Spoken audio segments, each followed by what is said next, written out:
Assalamualaikum warahmatullahi wabarakatuh. Waalaikumsalam warahmatullahi wabarakatuh. Ya, apa kabar hari ini anak-anak? Alhamdulillah baik. Ya, alhamdulillah. Mari kita awali pembelajaran pagi hari ini dengan membaca surat Al-Fatihah. Al-Fatihah. A'udzubillahi minasyaitonirrajim. Bismillahirrahmanirrahim. Alhamdulillahirabbil alamin. Arrahmanir rahim. Maliki yaumiddin. Iyyaka na'budu wa iyyaka nasta'in. Ihdinas siratal mustaqim. Siratal ladzina an'amta 'alaihim ghairil maghdubi 'alaihim waladdallin. Ya, pagi hari ini ada yang tidak berangkat? Hadir semuanya? Alhamdulillahirobbilalamin. Ya, Ibu akan menjelaskan tentang hari ini kita akan belajar tentang sumber hukum Islam. Nah, kalian tahu kehidupan pada zaman jahiliyah? Tidak. Ya, di zaman jahiliyah itu maksudnya zaman sebelum kelahiran Rasulullah Shallallahu Alaihi Wasallam. Ya, kehidupan di sana itu seperti apa? Ada yang bisa membayangkan kehidupan di sana seperti apa? Kehidupan di sana itu tidak teratur, sangat tidak teratur, ya. Ada anak perempuan dibunuh oleh orang tuanya sendiri, minum minuman keras, mabuk dan lain-lain, ya. Itu sangat tidak teratur. Nah, diutuslah Nabi Muhammad SAW ke muka bumi, diturunkan di Arab. Nah, Rasulullah itu salah satu tugasnya itu untuk memperbaiki akhlak manusia. Nah, untuk membuat kehidupannya lebih teratur, maka ada yang namanya hukum, sumber hukum. Nah, hari ini kita akan belajar tentang sumber hukum Islam. Apa saja yang dijadikan sumber hukum dalam Islam? Ya, pagi hari ini Ibu akan bagi menjadi 3 kelompok, ya. Yang pertama, kelompok untuk membahas Al-Quran. Yang kedua, untuk membahas tentang hadis. Dan yang ketiga, untuk membahas tentang ijtihad. Jadi hukum Islam itu diambil dari Al-Quran, hadis, dan ijtihad. Apa itu Al-Quran, hadis, dan ijtihad, dan bagaimana tentang sumber hukumnya? Kita akan diskusikan bersama-sama. Tapi sebelumnya silakan diskusi bersama kelompok masing-masing dulu, ya.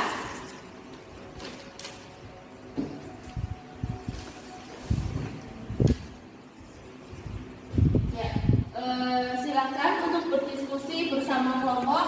Yang perlu kalian cari tahu yang pertama itu pengertiannya, terus kedudukannya, terus dalil yang mendasarinya, serta contohnya. Kalian boleh boleh mencari lebih dari itu, tapi yang penting ada yang keempat ini, ya.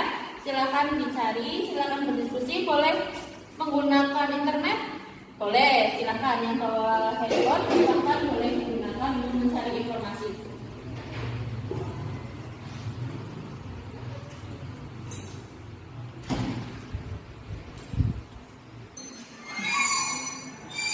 Ya, silakan cari tahu tentang pengertiannya, kedudukannya, terus contohnya, serta macam-macamnya atau yang lainnya yang berkaitan tentang Al-Quran, hadis, dan ijtihad sebagai sumber hukum Islam. Sudah cukup diskusi kelompoknya? Sudah. Ya, kalau sudah, silakan satu anak dari masing-masing kelompok untuk bergeser ke kelompok sebelahnya. Maksudnya gini, kelompok satu silakan bergeser ke kelompok 2. Kelompok 2 salah satu anggotanya silakan bergeser ke kelompok 3. Yang kelompok 3 salah satu anggotanya silakan bergeser ke kelompok 1. Ya, paham ya? Ya, silakan kalian menempatkan diri dulu.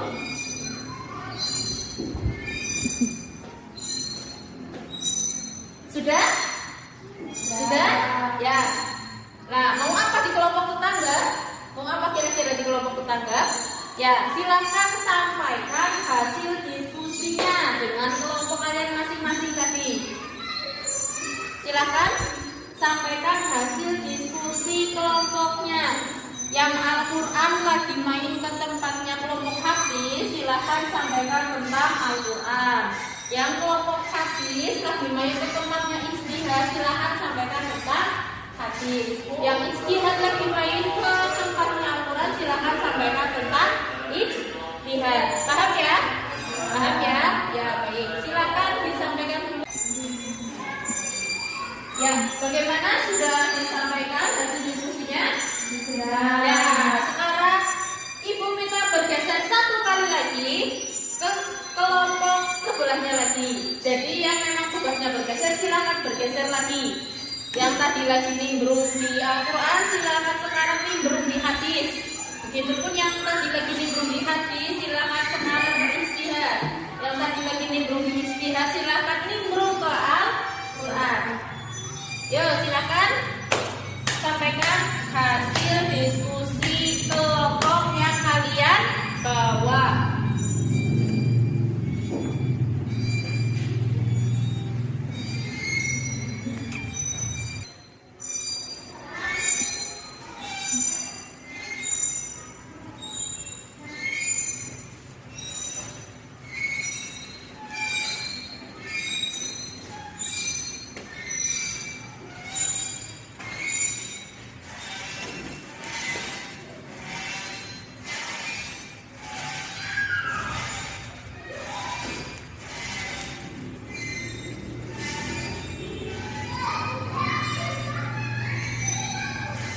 Ya, sudah cukup ya? Ya, silakan kembali ke kelompok masing-masing. Silakan ke kelompok masing-masing. Ya, sudah? Sudah kembali semuanya? Ya. Sekarang silakan Ibu minta dari masing-masing kelompok maju ke depan untuk menyampaikan hasil diskusi kelompoknya. Gantian ya, yang tadi sudah keliling silakan duduk, yang maju yang tadi belum keliling, yang tadi nggak keliling silakan maju ke depan menyampaikan hasil diskusinya. Siapa yang mau mulai dulu? Kelompok Al-Quran, Al-Hadis atau Istihad? Siapa yang mau mulai dulu? Al-Quran. Oke, silakan dari kelompok Al-Quran maju menyampaikan hasil diskusinya.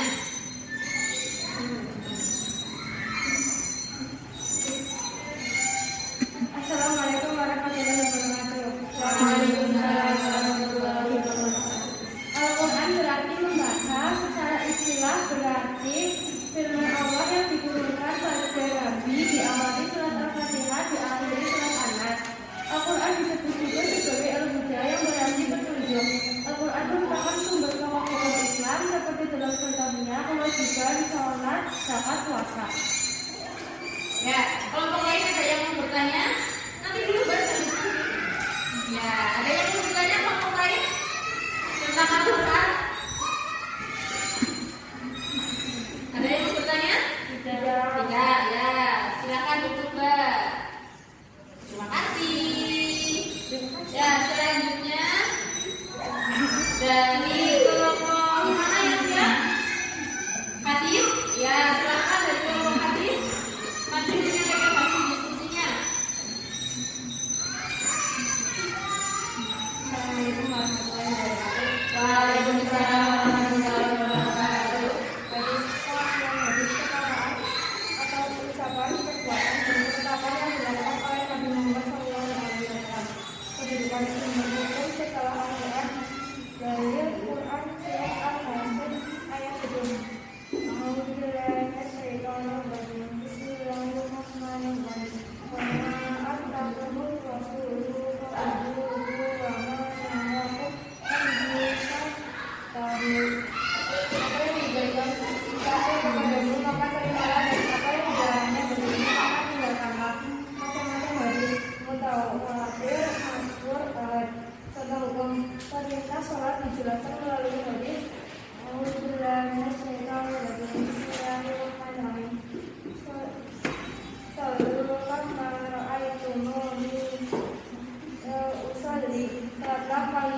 bagaimana kalian melihat sholat, fungsi hadis, penjelasan, penegasan, atau memperkuat, menerangkan, menentukan hukum baru. Ya, ada yang mau ditanyakan untuk kelompok hadis? Tidak. Baik, silakan duduk kembali. Terima kasih.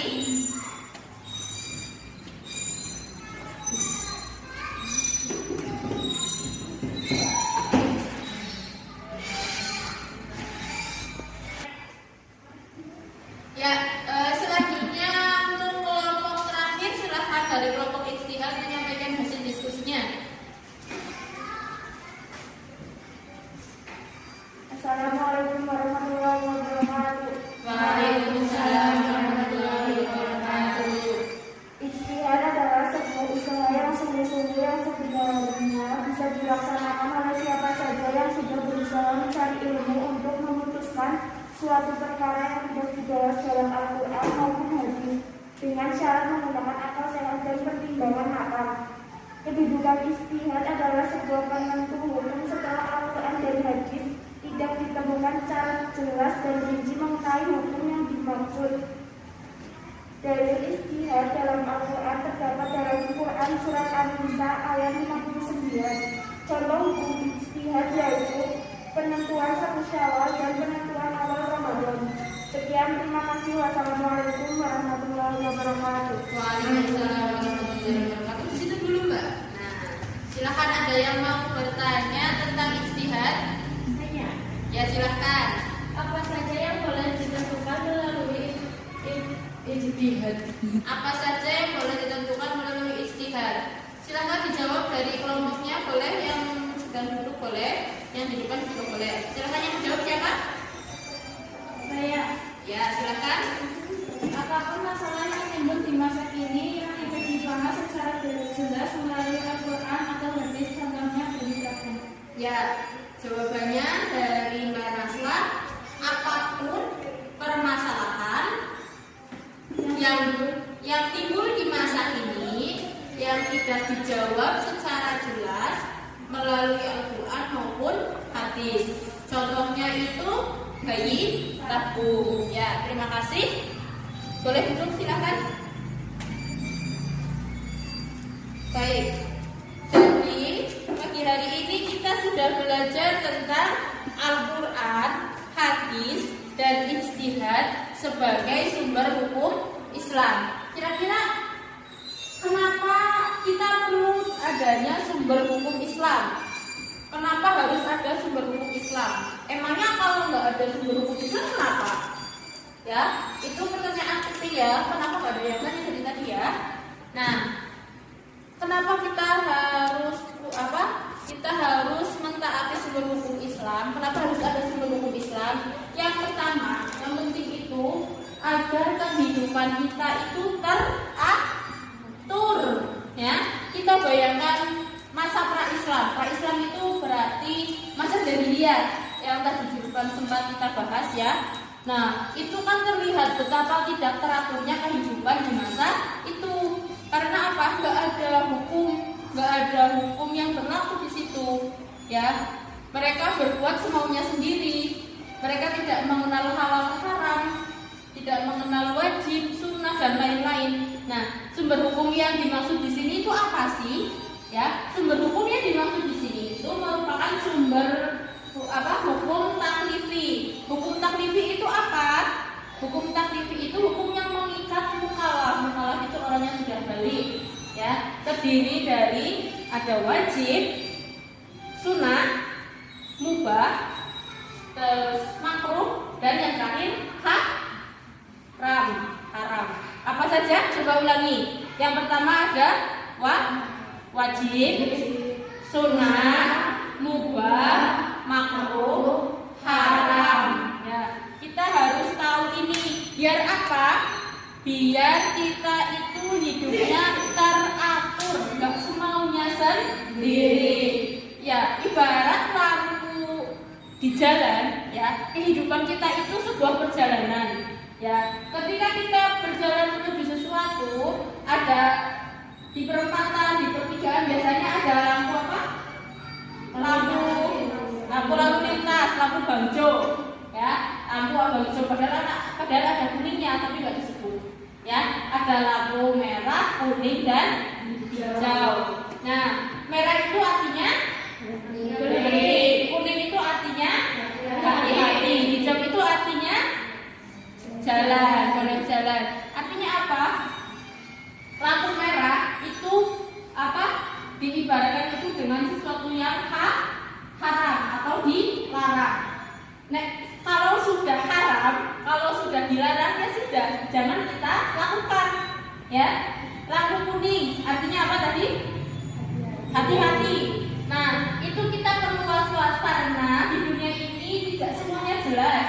Ya, ada yang namanya hal-hal yang perlu kita warning itu apa? Peringatan. Ada peringatan, ya, ada yang harus diperhatikan. Kayak gitu. Nah, yang terakhir itu lampu hijau. Itu sama saja sebuah perintah untuk jalan. Kita mendapat kewajiban, ya. Kita menerima sebuah kewajiban. Jadi ketika ada lampu hijau, ya jalan. Jangan hijau berhenti, merah jalan.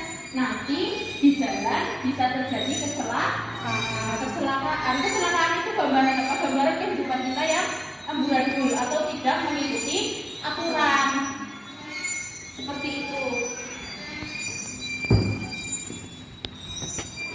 Ya, sampai di sini ada yang mau bertanya? Silahkan. Saya. Ya.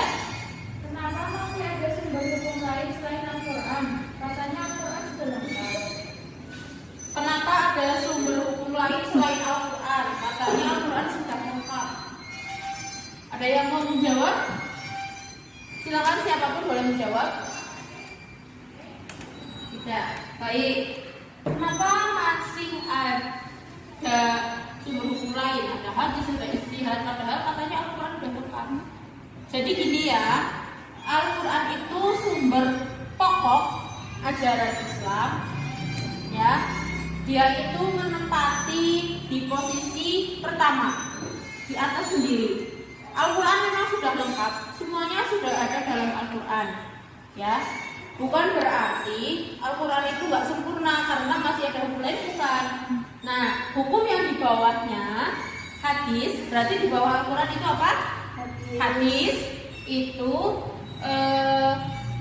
dia memiliki fungsi yang tujuannya untuk memperkuat memperjelas yang ada dalam Al-Quran, memperkuat dan juga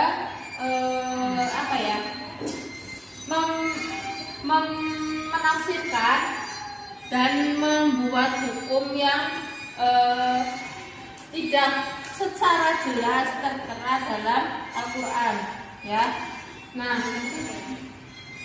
contohnya itu apa? Contohnya gini, perintah sholat itu ada di dalam Al-Quran. Sholat itu wajib, ya. Sholat itu hukumnya wajib. Sholat itu hukumnya wajib karena diperintahkan oleh Allah di dalam Al-Quran. Perintah sholat ada dalam Al-Quran, tetapi bagaimana cara kita sholat dan lain-lain seperti syaratnya, rukunnya, itu ada di mana? Kita tahu dari mana? Dari hadis. Kita tahu dari hadis karena dalam Al-Quran hanya menyebutkan kewajiban atau perintah untuk melaksanakan sholat. Bagaimana sholatnya, bagaimana tata caranya, itu ada di dalam hadis. Ya. Ada yang mau bertanya lagi? Silakan, tentang contoh ijtihad atau apa mungkin?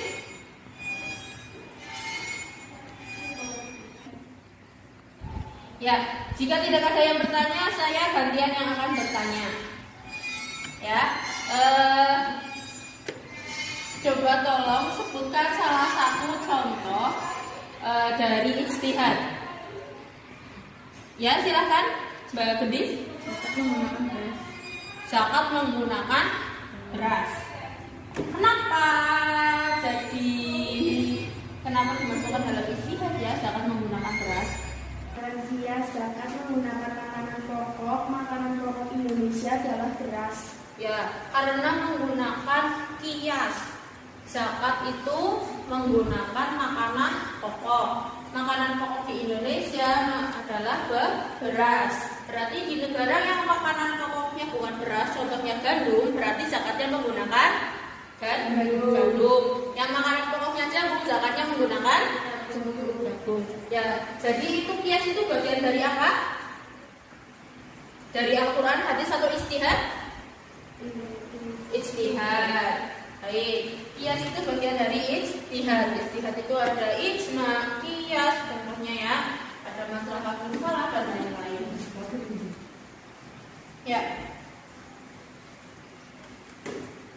Jadi simpulannya ya, Al-Quran itu berasal dari masdar qoro'a yang berarti bacaan. Berarti bacaan. Secara syariat atau secara istilah Al-Quran itu kalam Allah atau firman Allah yang diturunkan dalam bahasa Arab kepada Nabi Muhammad Sallallahu Alaihi Wasallam, diawali dari surat Al-Fatihah, diakhiri dengan surat An-Nas, diakhiri dengan surat An-Nas. Ya, jadi yang kita baca sekarang itu namanya mushaf Al-Quran atau kumpulan ayat-ayat dalam Al-Quran. Nah, kalau ayat yang pertama turun itu apa? Quran surat Al-An'am.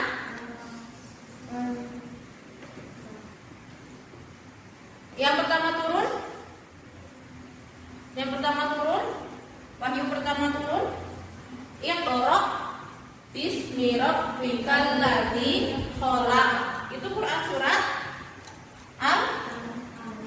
Al-Alaq ayat 1 sampai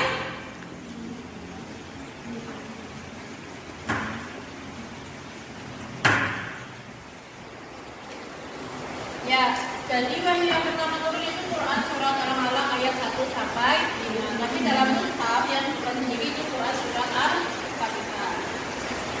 Nah, Al-Quran itu memiliki nama lain atau istilah lain yang maksudnya itu merujuk kepada Al-Quran juga, yaitu ada Alkitab, artinya yang tertulis, Al-Huda, seperti yang tadi disebutkan, artinya petunjuk. Asyifa itu artinya sebagai pengobat atau obat ya, menolong. At-Tanzil yang artinya diturunkan, Al-Tanzil yang artinya pengingat, Al-Furqan, Al-Hikmah, An-Nur dan lain-lain. Itu adalah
kroninya.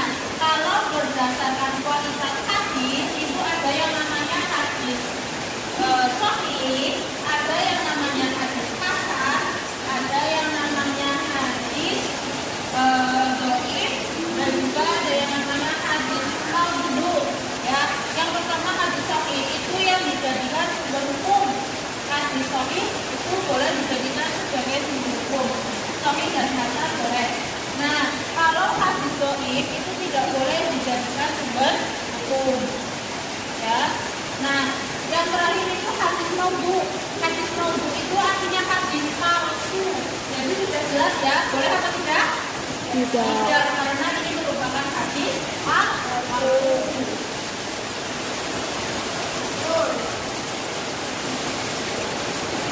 Selanjutnya kita masuk ke ijtihad. Nah, ijtihad itu berasal dari kata syahadah yang berarti berusaha dengan sungguh-sungguh. Nah, dalam konteks ini ijtihad berarti usaha yang sungguh-sungguh untuk menentukan suatu hukum yang tidak terdapat dalam Al-Quran dan hadis. Jadi ijtihad itu buah pemikiran, ya, asal-asalan. Kita tetap bersumber kepada Al-Quran, bersumber kepada hadis, tetapi dalam hadis maupun Al-Quran kita dijelaskan secara rinci. Jadi itu masalah-masalah kontemporer. Sekarang tadi ada yang mencontohkan tentang bayi tabung. Bayi tabung boleh apa enggak? Boleh apa tidak? Tidak kalau misalkan bayi tabung itu dititipkan di rahim orang lain, ya. Tapi berdasarkan ijtihad, bayi tabung